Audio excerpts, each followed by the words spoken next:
Hello everyone, today I'm going to show you tips on how to land smoothly in VTOL VR. So first thing is obviously we need to locate our runway. One way you can do this is by just pressing the RTB button, but this map does not have that set up. So whether we can or can't find it, we need to ask air traffic control to actually land. So you can obviously say your command out loud, but just for today I'm just going to press on here. So just click on ATC, then click where you want to land. For us it's the airbase. Then just click landing. Bravo 1-1 tower, copy. Fly heading 000. Expect runway 02. So fly heading 000 basically means do a full 180 turn, because the runway is directly behind us, as you can see by the map. So that's what we're going to do. Over T. And then once we're kind of heading in the right direction, we can just leave the plane pointed towards it.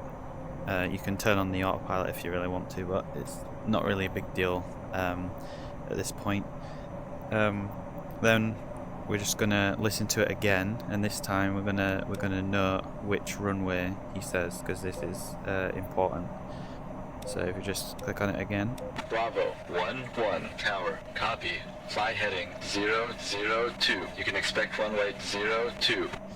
So he said expect runway 02. So what this means for us is that the ILS frequency is 114.2. So if we click on ILS on here, and then we type in 1142 and press enter, you'll see we now have some sort of navigation thing here. And what that basically means is if we line up those lines, it'll guide us in like perfectly down the middle of the runway. So that's what we're going to do now. We're going to just put our throttle back to keep our speed coming down, because we need our speed at around like 130-ish. I would say is a good speed to be at for landing. So what I'm doing now is I'm pointing my plane that way, because I'm wanting this line to move over here. So I'm just going to keep pointing it this way until this line starts to move. And also the arrow is basically telling you obviously the direction in which the runway is. And as you can see now, the line is starting to move, which means we're coming up to being fully in line with the runway. And then as it comes down and lines up, we can now so we now see the runway as well, so we can just kind of make small adjustments. And then once it's perfectly lined up, we need to try and keep the circle, which is where the plane's actually moving. We need to keep that circle on the runway. Now is a good time to set your landing gear and flaps. The flaps basically allow the plane to slow down, but allow you also to fly at a lower speed, which is important for landing. So now we've got the plane lined up, we now need that to come up.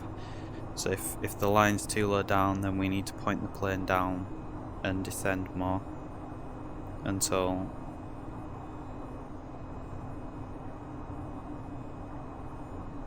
it gets lined up like that. And then that's where we just keep it at a steady Bravo descent. 1-1 tower, cleared to land at runway 02.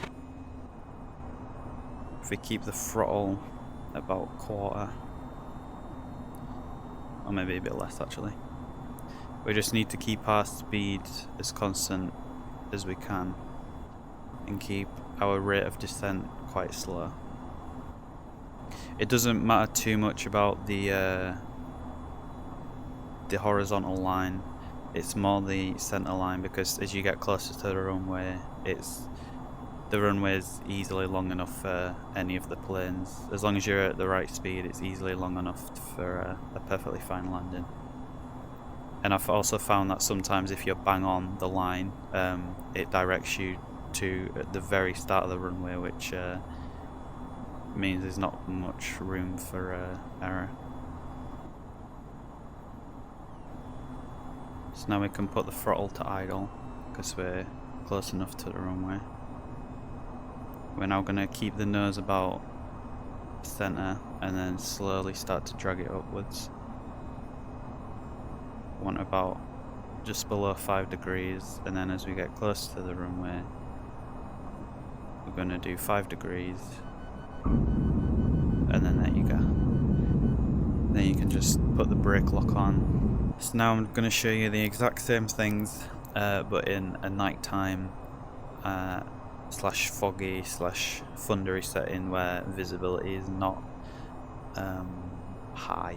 So we're obviously nighttime and it's very stormy, so it's going to be low visibility basically. Number one thing, obviously, when you're at night, I would advise putting your instrument lights on because it just makes it a lot clearer to see. Next thing, your nav lights, your form lights and your landing lights. There's no point putting your strobe lights on because, I mean, if you're epileptic then you'll probably have a seizure. But basically we're going to do the exact same thing as we did. So first thing is the comms, ATC, airbase and requesting landing. 1-1, tower, copy. Fly heading 017. Expect runway 02.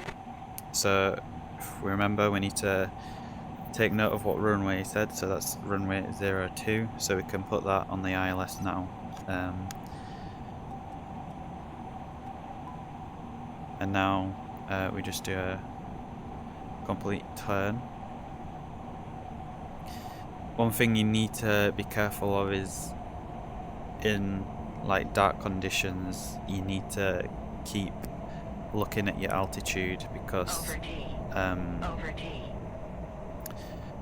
I've done a lot of landings in nighttime, and one of the things that I always make the mistake of is crashing into the trees or something because I'm too focused on this, for example, and I'm not looking out like the window, I'm not looking at my altitude or anything. So yeah, we're just gonna put our throttle to idle for now because we've got more than enough speed, and we're just gonna do what I said before about lining up with the runway.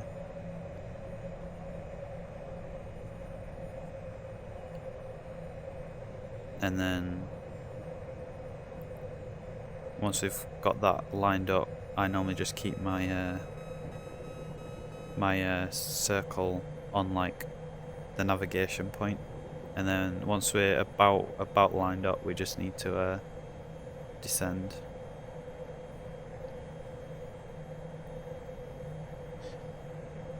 We can also put our flaps down. And obviously, as you can see, there's nothing that I can make out. There's no hills or anything, so that's why it's very important to keep an eye on your altitude. Because one thing that ILS doesn't do is, say there's like a mountain just before the runway, the ILS will still bring you down to the runway as if there wasn't a mountain. So it's kind of just so yeah, so now we can see the runway. So now we have visual and ILS guidance. So we know that it's completely safe to go down to where the ILS is telling us to. Now you can put down your landing gear. Bravo 1-1, tower, cleared to land at runway 02. So I don't know how good this landing is going to be because I think we needed a bit more distance. Kind of doing a dive bomb approach, but it'll be fine. So it says we're a little bit too low, but that'll be fine. It's the closer you get to the runway, the less you want to kind of look at your ILS. It's more about just judging. I like to turn on the APU when I've put the power to idle because otherwise it'll start screaming at me with the low voltage thing, which I still don't know what that means, but